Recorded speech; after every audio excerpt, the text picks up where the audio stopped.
Good morning, welcome back to Sailing Trilleen. I've got my tea, so all is right with the world, and I wanted to share a few things that are going on at the moment with Trilleen. First of all, disappointingly, we are still alongside the dock fixing stuff, but I can see the end in sight, and I'm heartily sick of being stuck alongside the dock, so I think hopefully next video you will see Trilleen somewhere else. What else? Most important thing this week actually is I want to share that later this week, probably on Friday, I'm launching a crowdfunder to support the Andrew Cassell Foundation. It's related to my trip round Britain. I want to emphasise this money is not going to me, it's going directly to the foundation. It's just that when we looked into the different ways of collecting money to support the foundation as I go round, it turned out that running a crowdfunder was the cheapest and most efficient way of doing that. So please do look out for that. The links will be in my social feeds when they go live. If you're able, and I know that some of you won't be able to, if you can make even the smallest donation, £1 or £2, when you first see it, it will make a huge difference to how Crowdfunder rates the project. So I'd really appreciate that if you're able. I thought I'd give you a little bit of an insight into how things are going up here in the forecastle on Trilleen. The racking that I've been installing is now finished, so this will give a secure place for stowing the electric wheelchair and stashing other disability related items. So you can see each of these is a slat set off the side of the GRP hull, and you can get a lashing around it like this, and then obviously you can secure stuff to it very easily. It also has the benefit that it allows air to circulate behind whatever you've tied up to it, and that will reduce the incidence of mould or other sort of fungal sporing going on, which is a really important thing to bear in mind when you're working on a boat. One of the other installs that's been going on is the fitting of a windlass onto the foredeck of Trilleen. This is actually the underside of the windlass, the business end if you like. You're looking at the motor and the gearbox there, and they drive a drum which activates a chain gypsy that brings the chain up over the bow and down into this chain locker. The chain locker is enormous for a boat this size, so as you can see it's not really full at the moment at all, and there's about 30 metres of chain in here, so we're going to double that at some point and take it up to 60 or 70 metres of chain, which will help us greatly as we go around Britain, because it will increase the number of places where we can anchor freely. We've got to the happy point where most of the refurb in the heads has actually been done. The tambour door compartment, which you saw me installing over several videos, is now complete, and the door slides up to reveal, among other things, to place my dirty laundry and a massive great compartment where I can stash medical stuff and other equipment. I haven't quite finalised how all that's going to work and what sort of containers we need to put things in, but it's exactly the sort of space that I need, and it's great to have it so accessible. I think I'm also going to be fitting what we colloquially call in sailing a bum bar across here, so that I can't crash into the door if I fall over, which of course I'm quite prone to doing when I lose my balance. And that will be probably stainless steel and made up for me in the fabrication yard just along the coast from here. But that's a very small thing to fit. It's probably 4 screws or something like that.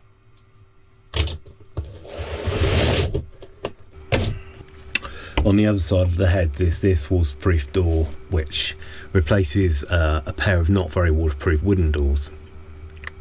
It's important that the hatch is waterproof, because when I'm using the shower in here, before, water would just run into this locker and soak whatever was stored in there, which is very disappointing, especially if it's things in cardboard like rubber gloves.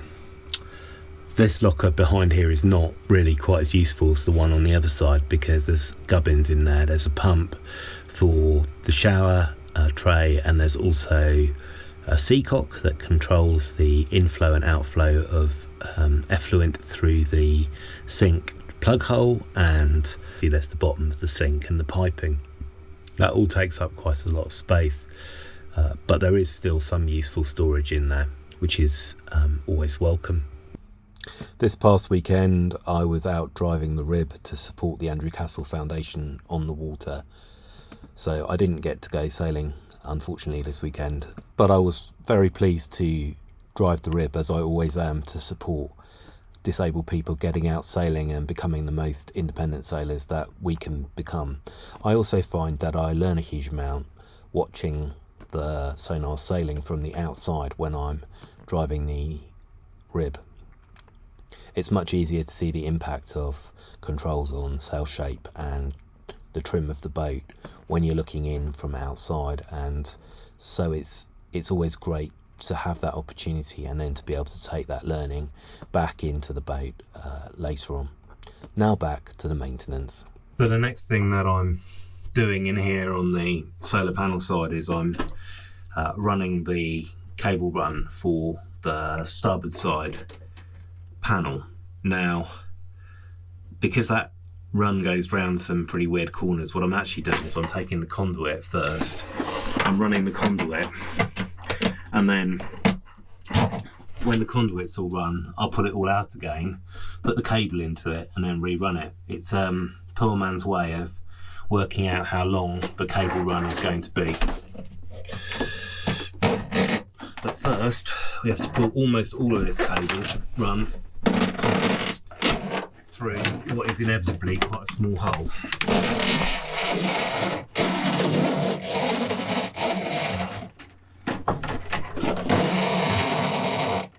So this is the cable for the port side solar array.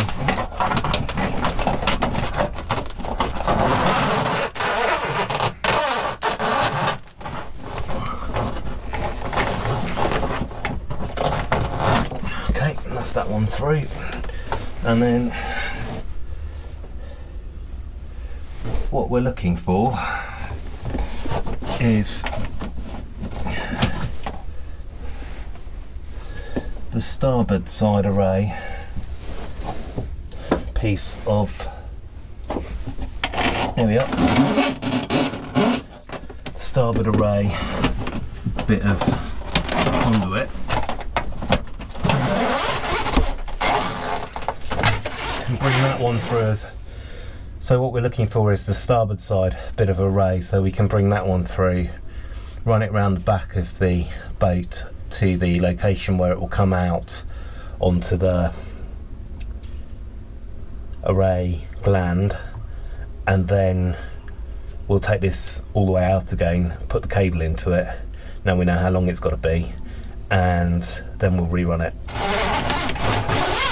Now I'm going to venture into the deep and terrible darkness of the steering compartment, sort of lazarette area underneath the gas bottles, where I have to get this conduit round the back so that I can grab it on the other side.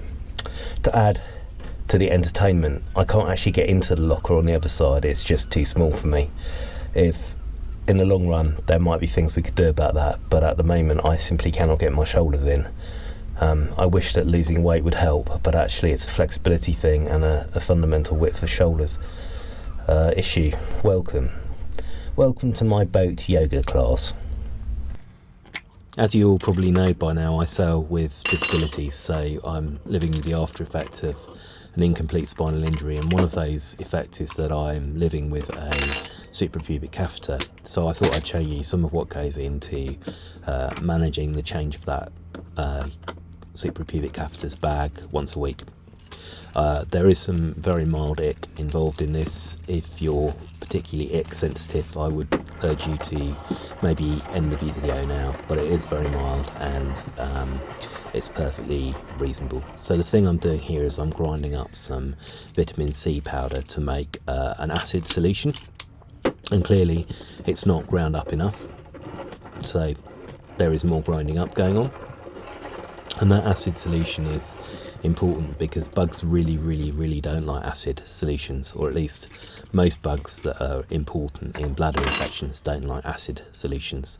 So by putting some acid into the bladder as the bag is changed, we can reduce the risk of urinary tract infection.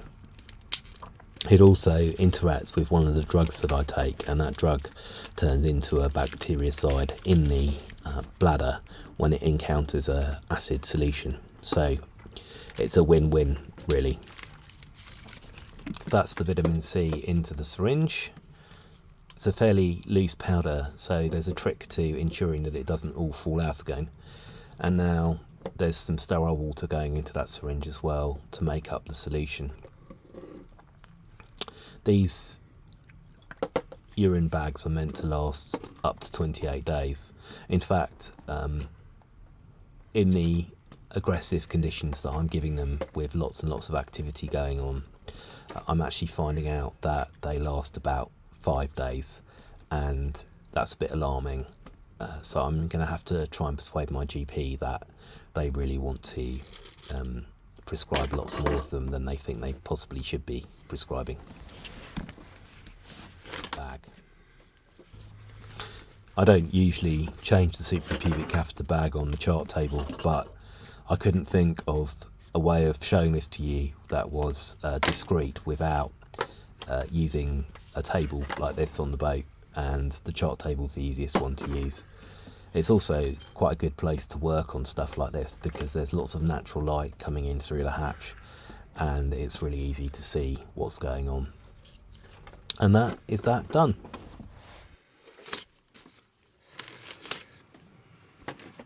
That's all for this week, folks.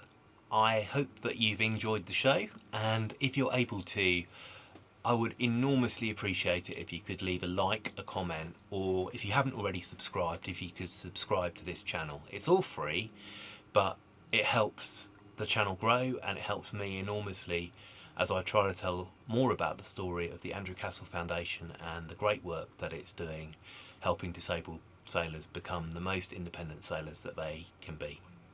As I said at the start of the video, hopefully by the next time there's a video out, Trilleen will be somewhere else, or will at least have gone somewhere else briefly, and I will be off this blasted dock.